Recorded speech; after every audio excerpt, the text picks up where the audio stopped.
आज हम करने वाले हैं फुटप्रिंट्स विदाउट फीट का chapter a question of trust. Victor Canning एक ब्रिटिश नॉवेलिस्ट है एंड काफ़ी सारी शॉर्ट स्टोरीज भी लिखी हैं एंड उसी में से ये शॉर्ट स्टोरी है अ क्वेश्चन ऑफ ट्रस्ट। सो आपके चैप्टर के स्टार्टिंग में क्या लिखा है दैट एक थीफ को पकड़ने के लिए एक थीफ को ही बेसिकली एक थीफ का ही माइंड आपको चाहिए।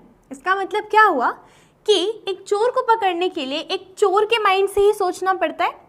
एंड देन सेकेंड चीज़ जो लिखी है वो ये है कि within thieves also there is honour, मतलब उनके बीच में एक ऑनर होता है, वो भी एक दूसरे को रिस्पेक्ट करते हैं एट अ लेवल।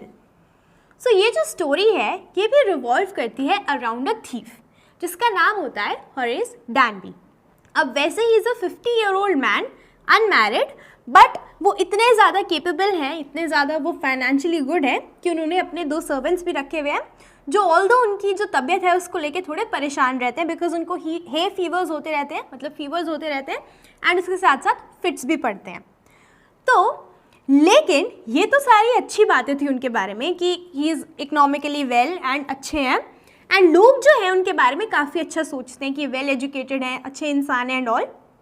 लेकिन 15 ईयर्स पहले ये एक बार जेल जा चुके हैं एंड वो जेल क्यों गए थे? बिकॉज ही डिड रॉबरी, उन्होंने चोरी करी थी।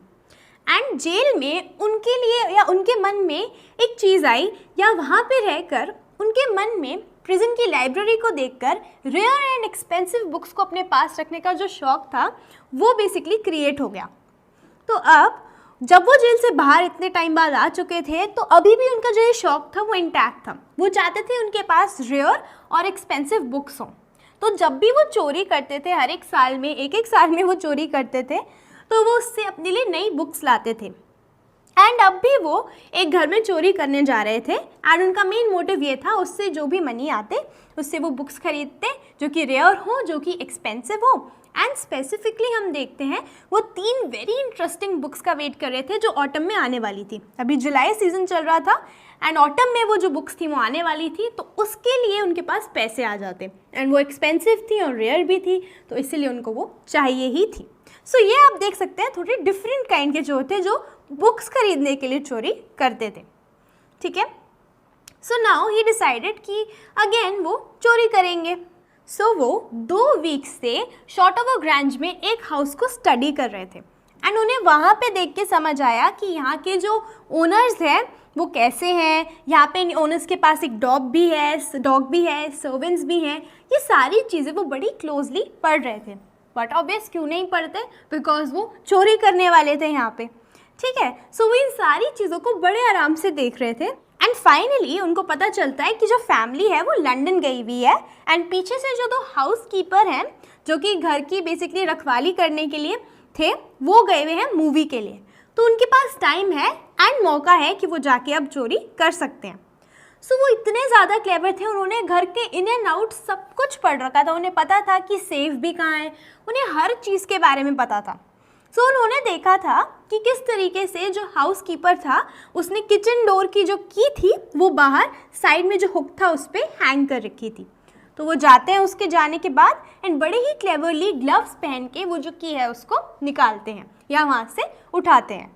अब ऑब्वियसली ग्लव्स क्यों पहने, वो काफ़ी ज़्यादा केयरफुल थे कि कोई भी फिंगरप्रिंट ना रहे जिससे वो ट्रेस हो जाए। तो अब क्या होता है, जैसे ही वो उसको उठाते हैं वहाँ से, जैसे ही डोर खोलते हैं वहाँ पे एक डॉग होता है।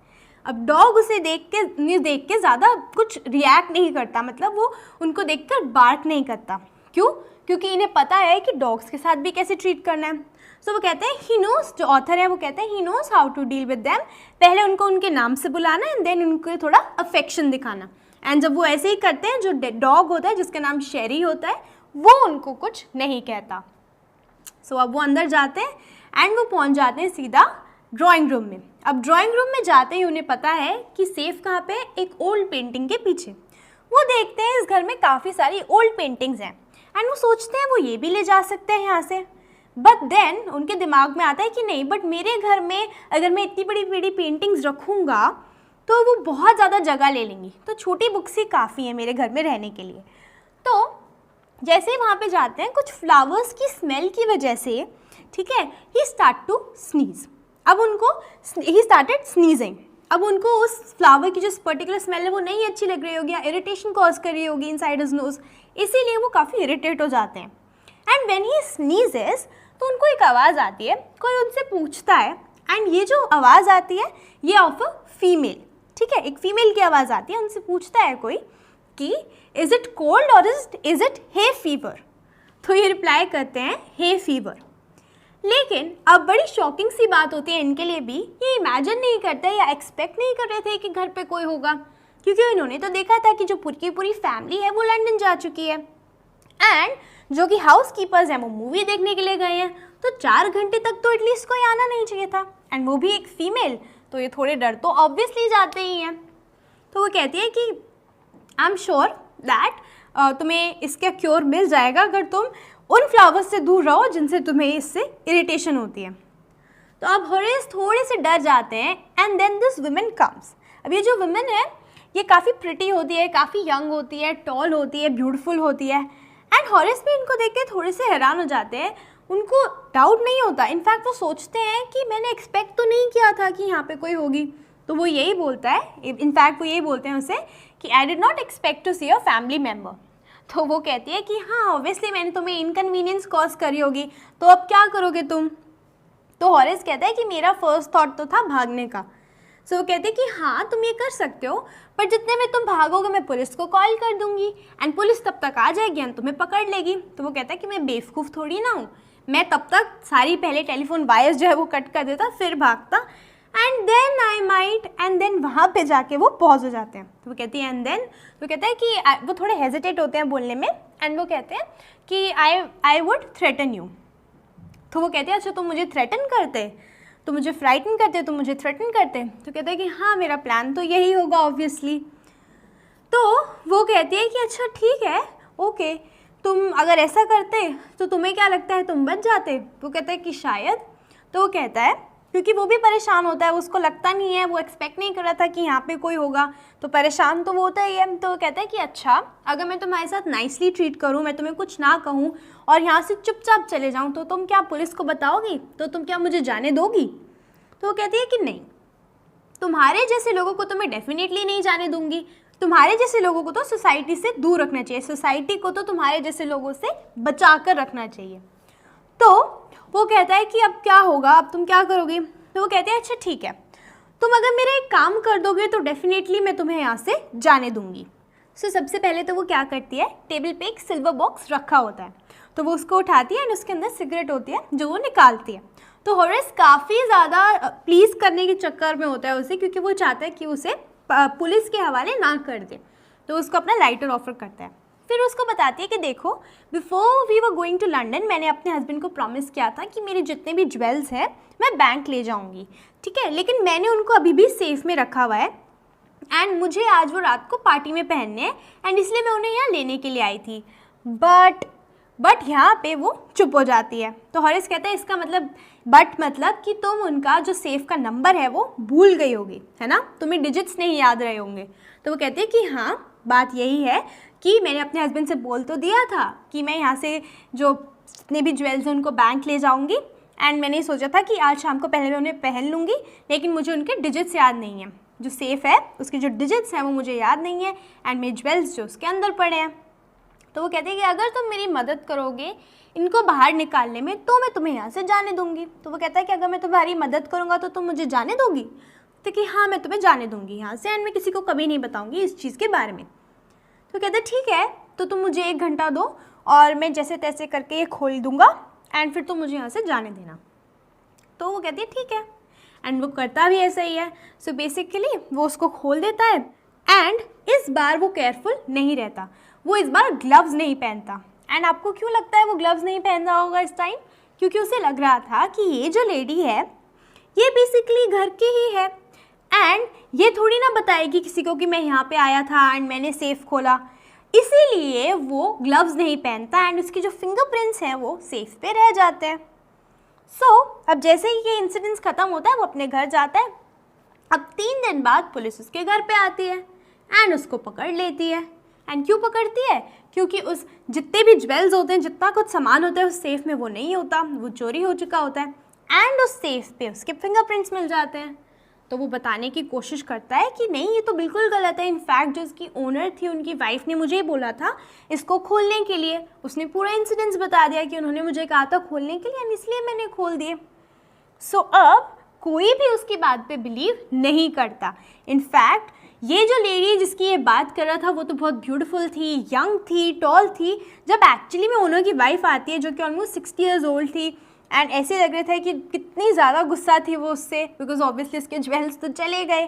तो वो कहती कि बिल्कुल बकवास कर रहे हैं, ऐसा कुछ नहीं हुआ, मैंने तो ऐसा कुछ नहीं कहा था। सो कोई भी इसकी स्टोरी पे बिलीव नहीं करता, ऑल्दो ये सच बोल रहा होता है। सो इसको काफ़ी ज़्यादा बुरा लगता है, and now he is taken to the prison. And अब प्रेजेंटली हॉरेस असिस्टेंट लाइब्रेरियन है प्रिजन में, एंड वो वहाँ बैठ के कभी कभी सोचता है उस ब्यूटीफुल क्लेवर यंग लेडी के बारे में जिसने इसे बुद्धू बनाया था, बट एक्चुअली में वो भी एक चोर थी। एंड जब वो इस बात के बारे में सोचता है कि there is thief among honours, मतलब हम लोगों में एटलीस्ट अपने लिए एक दूसरे के लिए रिस्पेक्ट है, एक दूसरे के लिए लॉयल्टी है, तो उसको बहुत गुस्सा आता है क्योंकि उसी को किसी ने बेवकूफ़ बनाया। सो यहाँ पे ये जो स्टोरी है वो ख़त्म हो जाती है। तो ये क्वेश्चन ऑफ ट्रस्ट कहाँ आता है? Basically it is between these two thieves. First thief कौन? हॉरेस, एंड सेकंड कौन? ये ब्यूटीफुल यंग लेडी जिसके बारे में हमें बताया नहीं गया। सो इस ब्यूटीफुल यंग लेडी ने बेसिकली हॉरेस को बेवकूफ़ बनाया। She was also a thief. उसने ऐसे शो किया जैसे कि वो इसकी ओनर हो, क्योंकि उसे पता था कि हॉरेस क्या सोच रहा होगा। सो दैट इज़ वाई मैंने आपको स्टार्टिंग में क्या बोला था कि it takes a thief's mind to catch a thief, है ना। सो इसीलिए उसको पता था हॉरेस डर जाएगा एंड वो मेरी मदद कर देगा, एंड इसीलिए उसने अपना दिमाग भी इस तरीके से चलाया एंड सारा का सारा जो ज्वेल्स वगैरह थे वो हॉरेस से निकलवा लिए एंड खुद वो बच गई। तो इस तरीके से हम देखते हैं एक थीफ ही एक थीफ को आउटविट कर देता है एंड एक थीफ ही एक थीफ को फंसा देता है, एंड यही है इस स्टोरी का बेसिकली मेन थीम भी। सो अब इसमें से जो इम्पोर्टेंट क्वेश्चन है वो आ सकता है कि उसको बेवकूफ़ कैसे बनाया जो दूसरी लेडी थी या दूसरी थीफ ने। तो आप उसमें पूरा डिस्क्राइब कर सकते हो किस तरीके से उसने बिलीव करवाया कि वो एक्चुअली में इसके ओनर की वाइफ है। उसने कहा कि मैंने उसे कहा था कि हम लंदन जाने से पहले मैं जितने भी ज्वेल्स हैं वो रख लूँगी, किधर? बैंक में, लेकिन मैंने यहीं रखे थे, अब मैं सेफ के डिजिट्स भूल गई हूँ। तो इस तरीके से इस सीक्वेंस में आपको बताना है एंड किस तरीके से फाइनली वो उसको रियलाइज़ करवाती है। वो उससे जब स्टार्टिंग में बात करती है, जानबूझ के उसे बोलती है ये कि तुम मुझे डरा रहे हो, मैं तुम्हारे जैसे लोगों से तो बेसिकली सोसाइटी को बचना चाहिए। ये सारी की सारी चीज़ें जो है आप उसमें बताओगे कि किस तरीके से उसने उसको पहले यकीन दिलाया एंड फिर उसको आउटविट कर दिया। एंड जो बाकी सारे क्वेश्चंस आएंगे वो भी इसी के अराउंड घूमेंगे कि किस तरीके से हॉरेस जो है वो बेवकूफ़ बन जाते हैं यहाँ पे।